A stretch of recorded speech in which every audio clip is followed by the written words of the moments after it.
Good morning. So karon panday ko nakamata ni adto ko sa gawas gidalan akong iro kay akong gipapop ang iro kay saba na kay siya tanan nagsinggita. Tapos naglingkod na dayon ko dito sa dapit sa nay mga balas kay dito man dapit siya magpupong yan dito dayon sa ako ang mga iro sa akong uyuan.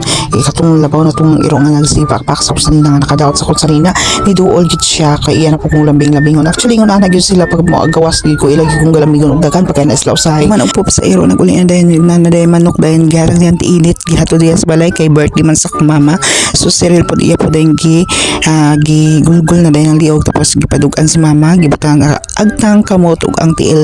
Ambot nung kamera pa po ingo ani kung nay birthday butangan gyud kan dugo ang agtang kamot ug tiil. Maliban kay nakalibre mi sa manok nga gihatag niya ti tapos day naghatag po sa mo para palit sa cake tapos uban pa mga paliton. Salamat kay sa mga naghatag sa amo nga makaraos mi sa birthday sa akong mama. Tapos nagpalit na dayon mi og cake ni Ariel Balingit tapos nagpalit na po sa bugas tapos mapit na po mi din dito sa butika magpalit mi sa tambal og diaper sa akong lula. So pagtuyo nahulog ang karton sa cake ug na daot gyud ang cake na daot ang iyang icing sa cake. So ako na lang po dayon nang gi-repair pag abot sa balay. Pag abot tapos balay gi-repair na ako ang cake tapos diretso na dayon min naghiwaan lang ko sa karne nagatiman sa mga lutuonon pati po cereal busy po kayo ka sa pagkudkod sa lubi nga para himuon og maha.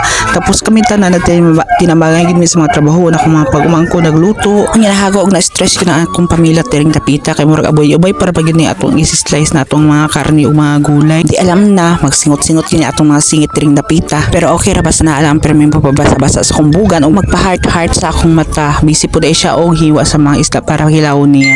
Banat niya ba di lami abaya gyud ang timpla kay kilaw na yung taka.